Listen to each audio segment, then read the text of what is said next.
নমস্কার, পুতুলের সংসারে আপনাদের সকলকে স্বাগত। কেমন আছেন সবাই? আশা করি ভালো আছেন, আমরাও ভালো আছি। আজকে ছুটি যেহেতু আজকে সবাই বাড়িতেই আছে, আর বাড়িতে থাকলেই গল্প আড্ডা এসব করতে করতেই সময় চলে যায়, তাই একটু বেলা করেই রান্নাঘরে চলে এসেছি।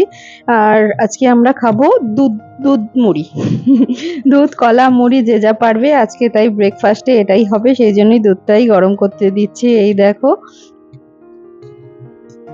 মাঝে মাঝে না রোজ রোজ রুটি পরোটা খেতে ভালো লাগে না, বললামই, সেই জন্য মাঝে মাঝে এরকম খাবার, সব রকম খাবার অভ্যাস রাখা ভালো। সেই হিসাবেই আজকে দুধ কলা মুড়ি খাওয়া হবে, সেটাই এখন। সেজন্য জল খাবারের সেই তাড়াটা নেই, দুধটা গরম করলেই হয়ে যাবে। আর অন্যদিকে আমি ভাত বসিয়ে দিয়েছি, বাজে 10টা। একটু অন্যমনস্ক হয়ে গিয়েছিলাম, তাই দুধটা পড়ে গেল দেখো। কিন্তু আমি সঙ্গে সঙ্গেই মুছিয়ে দিই, জানো তো, না হলে ওভেনটাতে এই গরম যেহেতু জ্বালবো, শুকিয়ে গেলে কিরকম ড্রাই হয়ে যায়, আর মুছতে খুব, পরিষ্কার করতে ওভেনটা খুব কষ্ট হয়। সেই জন্য যাই পরে আমি সঙ্গে সঙ্গে মুছিয়ে দেওয়ার চেষ্টা করি, তাই দুধটাও মুছিয়ে দিলাম। চলো এবার দুধটা গরম করে নিই। আজকে রান্না করার জন্য কোনো সবজি কেটে রাখা নেই ফ্রিজে, কারণ আমি আগের দিন না সবজি সব কেটে রাখি উইকডেজে, তাহলে আমার সকালবেলা রান্না করতে সুবিধা হয়। কিন্তু পরপর 3 দিন ছুটি, বেটু মাম্মা মিস্টার সবাই বাড়িতে আছে, কোনো কাজ হচ্ছে না ঠিক করে, জানো তো, ঠিক আমার সিস্টেমের সব গন্ডগোল হয়ে গেছে যাকে বলে। কি আর করা যাবে, চলো এবার সবজিটা কেটে নিই। আর আদিবাবুর পাপা দিদি থাকলে ও কিছুতেই ঘুমোতে চায় না, সেই জন্য একটু বেলা করেই ঘুম পাড়িয়ে রাখি। আর দুপুরবেলাটা আর ঘুমোয় না, রাত্রিবেলা শুয়ে পড়ে।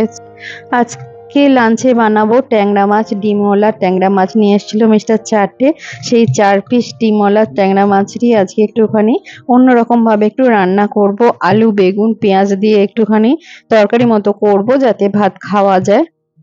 না হলে আমি ঝাল বানাই, ট্যাংরা মাছের ঝাল, কিন্তু এবার তার সঙ্গে আবার ডাল করো, আনুষঙ্গিক তরকারি করো, তাই ভেবেছি এক পদ রান্না করব তাড়াতাড়ি, অনেকটা বেলাও হয়ে গেছে। আলু বেগুন পেঁয়াজ দিয়ে জিরে বাটা দিয়ে ট্যাংরা মাছের ঝোল বলো ঝাল বলো সেরকম ভাবেই বানাবো। আর কয়েকটা তরকারি কালকের ছিল, সেই তরকারিগুলো দিয়ে হয়ে যাবে আজকে লাঞ্চ। আর এটাতে একটু তেল লাগিয়েও রাখলাম, জানো তো, ট্যাংরা মাছ ভীষণ ফাটে, যারা রান্না করো তারা নিশ্চয়ই জানো। সেই জন্য একটুখানি নুন হলুদের সঙ্গে একটু তেল মাখিয়ে কিছুক্ষণ ধরে রেখে দেবো। দেখতে কিন্তু বেশ সুন্দর ট্যাংরা মাছগুলো।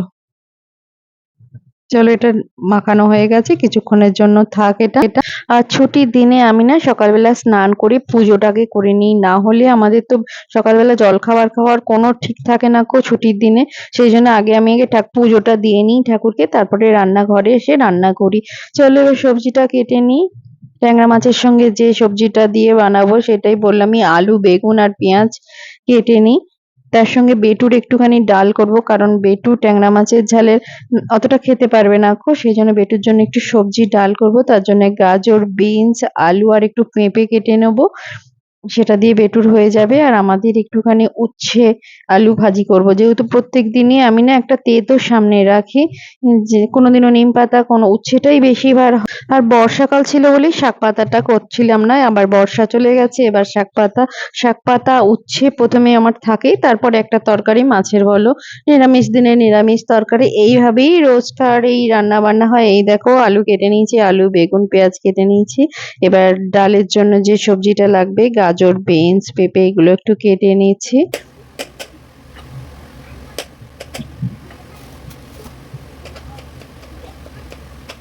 এই দেখো হয়ে গেছে কালারফুল সব সবজি। আর পেঁপেটা অনেকটা আছে, অনেকগুলো পেঁপে আছে বাড়ি থেকে না, 4টে পেঁপে নিয়ে এসেছিলাম, সেই 4টে পেঁপের এখনো 2খানা পড়ে আছে। আর পেঁপে সেদ্ধ খেতে খুব ভালো লাগে, জানো তো, তাই ভাতের মধ্যেই ফেলে দেবো পেঁপে সেদ্ধ। আর এটা হচ্ছে ব্রাহ্মী শাকটাকে ভালো করে ধুয়ে ছাঁকনিতে ছেঁকে রেখেছি। আর ব্রাহ্মী শাকটা প্রথমে শুকনো খোলায় ভেজে, আমি যেভাবে ব্রাহ্মী শাকটা ভাজি সেটাই তোমাদের দেখাচ্ছি। শুকনো খোলায় একটুখানি নেড়ে নিয়ে তারপরে ঘি আর নুন দিয়ে বেশ ভালো করে ভেজে ভাতে দিই, বেশ সুন্দর লাগে খেতে এটা। আর উচ্ছে চলো হয়ে গেছে ওটা, এবার উচ্ছেটা ভেজে নিচ্ছি। প্রথমে উচ্ছেটা ভেজে নিয়ে তারপরে আলু দিয়ে একেবারে উচ্ছে আলু ভাজা হবার এদিকে ট্যাংরা মাছের ঝোলও রেডি হয়ে গেছে, আর বেটুর ডাল প্রেসার কুকারে সেটি দেওয়া হয়ে গেছে। মোটামুটি আমার রান্না শেষ। চলো তোমাদের দেখিয়ে দিই আমি কি কি রান্না করলাম, আজকের আমাদের লাঞ্চ মেনু। চলো তোমাদের দেখিয়ে দিই। এই দেখো বললামই, এই দেখো ব্রাহ্মী শাক ভাজা, ঘি দিয়ে ভাজা হয়ে গেছে গরম গরম, বেশ ভালো মুচমুচে হয়। উচ্ছে আলু ভাজা, এদিকে ট্যাংরা মাছের আলু বেগুন দিয়ে তরকারি, কালকে ডিম ছিল, ডিমের ঝোল, আর একটুখানি পুঁইশাক, ইলিশ মাছের মাথা দিয়ে পুঁইশাক, আর এটা মাছের ঝাল, অনেক কিছু আছে। আর বেটুর এটা ডাল। চলো বেটুকে এবার খাইয়ে দিই। বেটু বলছে খিদে পেয়ে গেছে, মিস্টার এখনো বসে আছে কাজ করছে। বেটুকে খাওয়ানো হয়ে গেছে। আর এই লেবুটা কিনে এনেছিলাম জানো তো, বললামই 40 টাকা দিয়ে লেবুটা কিনে এনেছিলাম। লেবুটা এবার কাটি, দেখো। চলো লেবুটা কেটে নিই, না হলে খাওয়াই হবে না। বেশ বড় লেবুটা জানো, অনেকটা বড়। ওই ছোট একটা ছুরি দিয়ে হলো না, তাই আর একটা ছুরি দিয়ে কাটছি। আমি এইভাবে লেবু কাটি, এইভাবে বাতাবি লেবু সেরকম ভাবে খাওয়া হয় না খুব একটা। দেখতে পেলাম, দেখে মনে হলো কিনি, লোভ লাগলো, সেই জন্যই কিনে নিয়ে চলে এলাম লেবুটা। এইভাবে কাটলে না খুব তাড়াতাড়ি কাটা যায়। আমি এটা বাবার থেকে শিখেছি। আমার বাবা খুব সুন্দরভাবে লেবু, আনারস এইসব খুব সুন্দরভাবে কাটতে পারে। আমার শেখাটা ওইখান থেকেই, বাবা কাটতো আমি দেখতাম, সে দেখে দেখেই এখন নিজেও কাটতে শিখে গেছি। এইভাবে যদি লেবুটা কাটো না, খুব সুন্দর তাড়াতাড়ি ভাবে সব খোলা বেরিয়ে আসে, খুব সুন্দর ভাবে ছাড়ানো যায়। বেটু তো লেবু খাবে বলে আমার পাশেই দাঁড়িয়ে আছে জানো তো। ও ফল খেতে খুব ভালোবাসে, এত ভালোবাসে কি বলবো তোমাদের, ভাত ছেড়েও ফলই খেতে চায়। ও এত বড় লেবু ও কোনোদিনও দেখেনি, বাড়িতে আনা হয়নি সেরম ভাবে। তাই বেটু এখন ওয়েট করছে কেমন খেতে হবে সেটা জানার। এই দেখো এক একটা কোয়া দেখেছো কি বিরাট বিরাট। বেটু তো দেখে বলছে খেয়েই তো পেট ভরে যাবে মা। আমি এভাবে কাঁচি দিয়ে কেটে বার করে নিই।